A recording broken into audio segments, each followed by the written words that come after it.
युद्ध की वजह से पूरी दुनिया में पेट्रोल, डीजल, गैस और फर्टिलाइजर के दाम बहुत अधिक बढ़ चुके हैं। नागरिकों पर बोझ न पड़े, इसके लिए सरकार सारा बोझ खुद अपने कंधे पर उठा रही है। वैसे शेतकरी मित्रांनो, आपल्या देशाचे पंतप्रधान नरेंद्रजी मोदी यांनी शेतकऱ्यांना एक आव्हान केलेलं आहे, ते म्हणजेच काय की शेतकऱ्यांनी रसायन मुक्त खतांचा वापर टाळावा। आता सध्याची परिस्थिती अशी बघितली ती वातावरण आपल्या शेतीसाठी सुटेबल राहिलेलं नाही आहे किंवा अनुकूल नाही आहे। याचं कारण म्हणजेच वाढत चाललेली जंगलतोड, कमी होत चाललेली झाडांची संख्या आणि याला जबाबदार आहे गव्हर्नमेंट। आता जर आपण विचार केला की आपल्या शेतामध्ये रासायनिक खत नाही टाकलं तर काय पिकणार? कारण सध्याची परिस्थिती अशी आहे की आपल्या शेतीमध्ये जर रासायनिक खताचा वापर केला नाही तर आपल्याला शेतीमधून काहीच उत्पन्न होणार नाही। आता तर रासायनिक खत टाकून सुद्धा होत नाही, परंतु ते जर टाकलं नाही तर मग काहीच पिकणार नाही। मग खायचं काय? माती।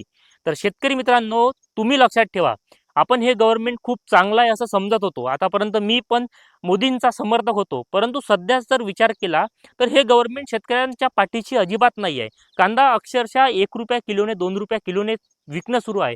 कुठे कांदा पेटवला सुद्धा आहे, तुम्ही न्यूज बघितली असेल।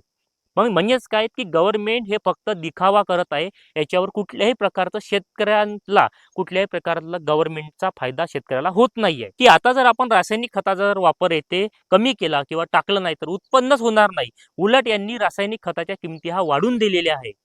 त्यानंतर एसटीबीटी जर विचार केला तर गुजरातमध्ये सर्रास विक्री चालू आहे हो। खूप चांगलं उत्पन्न शेतकरी कपाशीपासून घेत आहे। आपल्या इथे का बरं ती कपाशी ही आणली नाहीये? एसटीबीटी म्हणजे काय की त्याच्यावर तुम्ही डायरेक्ट तणनाशक मारू शकता, ठीक आहे, शेतकरी निंदून काढेल, परंतु उत्पादन त्याच्यामध्ये रस शोषण करणाऱ्या किडी सहनशील असलेली ती वाण आहे। गुलाबी बोंडअळी त्याच्यावर लवकर येत नाही। मी तुम्हाला काही फोटो दाखवत आहे, स्क्रीनवर बघा। हे मार्च महिन्यामधले फोटो आहे, अक्षरशः हे एसटीबीटीचे फोटो आहे, कुठल्याही मी सांगत नाही। म्हणजेच काय की एसटीबीटी कपाशी खूप चांगली आहे, परंतु हे आपलं गव्हर्नमेंट खूप बोलूशा वाटतं, परंतु आपल्याला काही मर्यादा असते। हे गव्हर्नमेंट शेतकऱ्यांच्या पाठीशी नाहीये। तर शेतकरी मित्रांनो, येणाऱ्या वर्षी किंवा येणाऱ्या समोरच्या इलेक्शनमध्ये नक्की शेतकरी काय असते हे तुम्ही एकजुटीने दाखवून द्या। आता आपले रविराज दादा साबळे हे शेतकऱ्यांना खूप चांगली माहिती देत आहेत किंवा शेतकऱ्यांच्या पाठीशी आहे, तुम्ही सुद्धा त्यांना सपोर्ट करा, आम्ही सुद्धा त्यांना सपोर्ट करतो आणि नक्की शेतकरी काय असते हे आपण गव्हर्नमेंटला दाखवून देऊया। धन्यवाद।